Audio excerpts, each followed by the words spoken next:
Halo, Assalamualaikum warahmatullahi wabarakatuh. Selamat pagi, selamat siang, selamat sore, dan selamat malam teman-teman semuanya yang menonton video ini.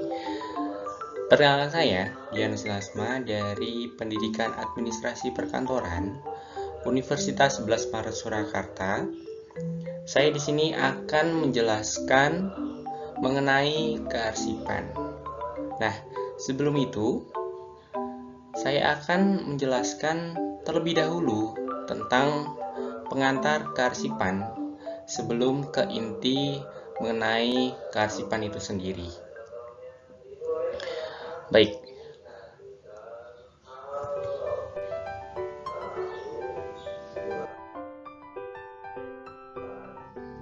Oke, yang pertama kita akan mempelajari tentang sejarah kearsipan.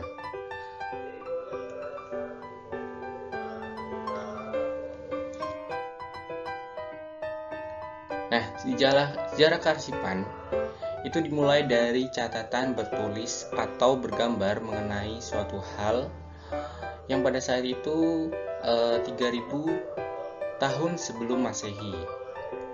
Lalu selanjutnya ada bahasa Belanda yang berarti arsip. Selanjutnya muncul bahasa Inggris archive. Lalu yang keempat ada bahasa Yunani arche yang berarti permulaan, archia yang berarti catatan, archium yang berarti gedung pemerintahan. Selanjutnya ada bahasa Latin yaitu archivum atau archium.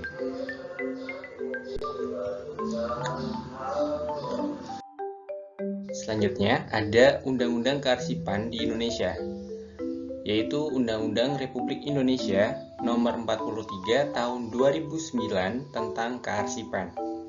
Undang-undang ini yang menggantikan Undang-Undang Nomor 7 Tahun 1971 tentang ketentuan-ketentuan pokok kearsipan.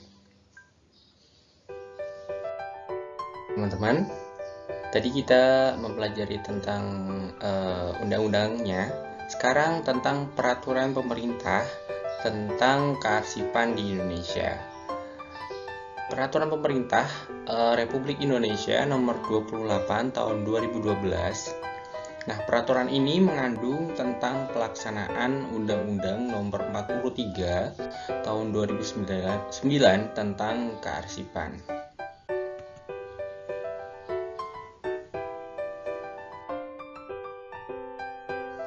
Nah, selanjutnya ada pengertian dari arsip.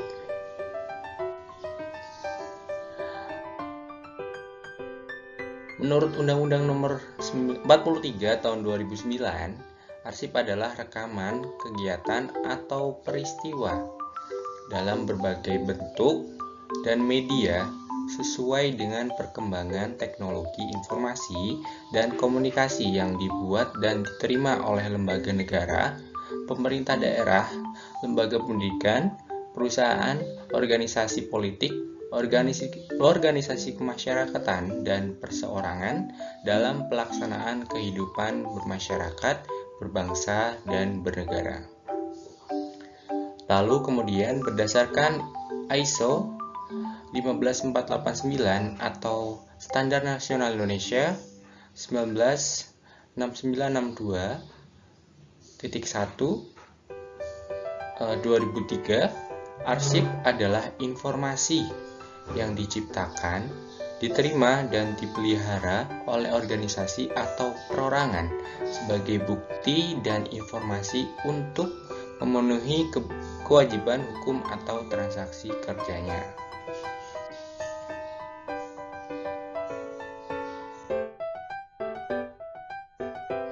Nah, selanjutnya setelah kita mengetahui tentang pengertian arsip, selanjutnya kita mempelajari tentang karakteristik dari arsip itu sendiri.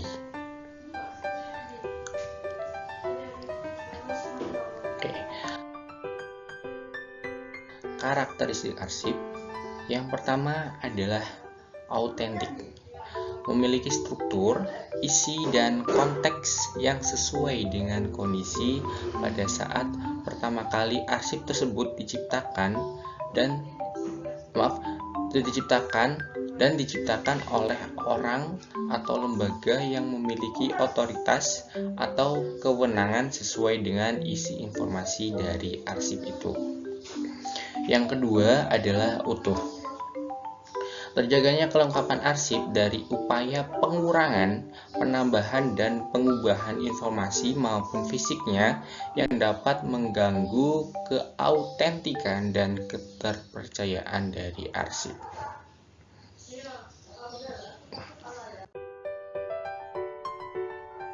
Selanjutnya yaitu terpercaya.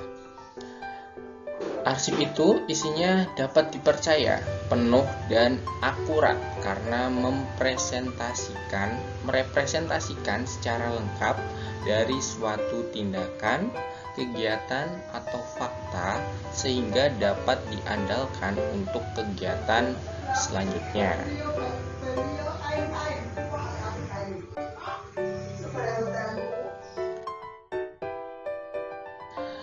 Nah, selanjutnya yang ketiga adalah tujuan dari penyelenggaraan kearsipan.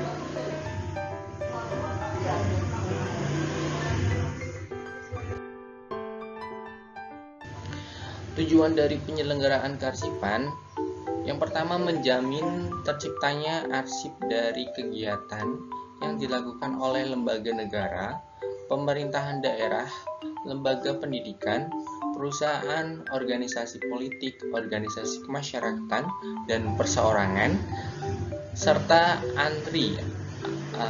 Arsip Nasional Republik Indonesia sebagai penyelenggara kearsipan nasional.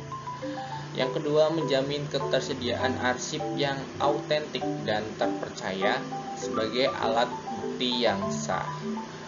Yang ketiga, menjamin terwujudnya pengelolaan arsip yang andal dan memanfaatkan arsip sesuai dengan ketentuan peraturan perundang-undangan.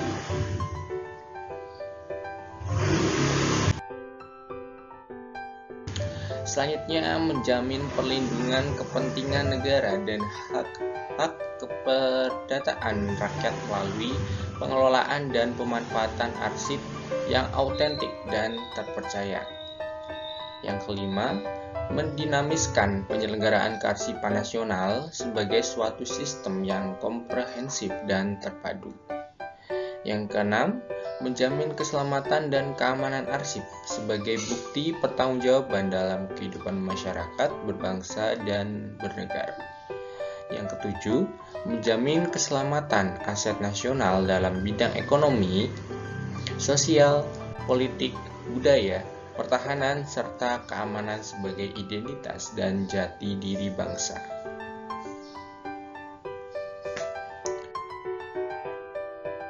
Lalu selanjutnya, tujuannya untuk meningkatkan kualitas pelayanan publik dalam pengelolaan dan pemanfaatan arsip yang autentik dan terpercaya.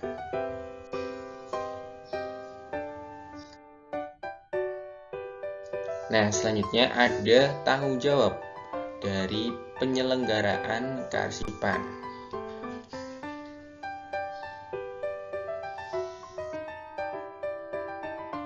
Nah, di sini tanggung jawabnya itu ada 4.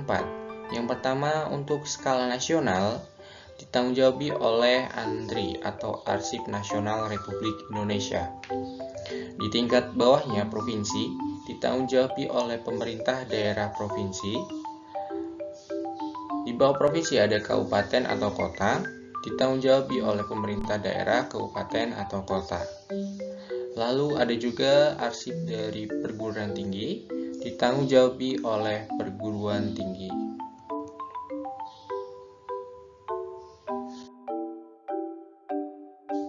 Selanjutnya ada jenis arsip berdasarkan fungsinya.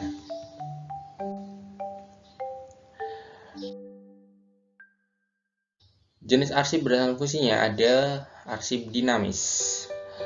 Arsip dinamis adalah arsip yang digunakan secara langsung dalam kegiatan penciptaan arsip dan disimpan secara jangka waktu tertentu. Contohnya seperti arsip aktif, arsip inaktif, dan arsip vital.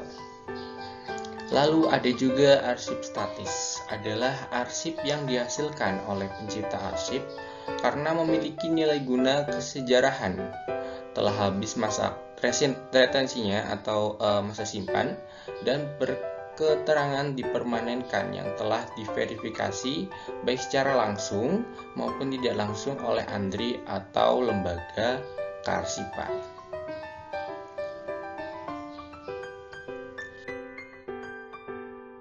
Selanjutnya ada arsip dinamis.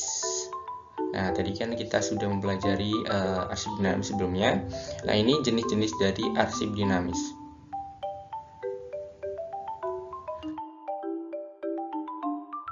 Baik, jenis arsip ada yang pertama ada arsip vital. Arsip yang keberadaannya merupakan persyaratan dasar bagi kelangsungan operasional pencipta arsip, baik perorangan maupun berbentuk organisasi. Dan arsip ini tidak dapat diperbarui dan tidak tergantikan apabila rusak atau hilang. Yang kedua, arsip aktif. Arsip yang frekuensi penggunaannya tinggi dan atau terus-menerus. Lalu ada arsip inaktif, adalah arsip yang frekuensi penggunaannya telah menurun. Itu tadi penjelasan saya tentang pengantar kearsipan. Saya Dianus Asma meminta maaf apabila penjelasan saya kurang tepat atau kurang lengkap karena waktu yang disediakan sangat terbatas. Terima kasih. Wassalamualaikum warahmatullahi wabarakatuh.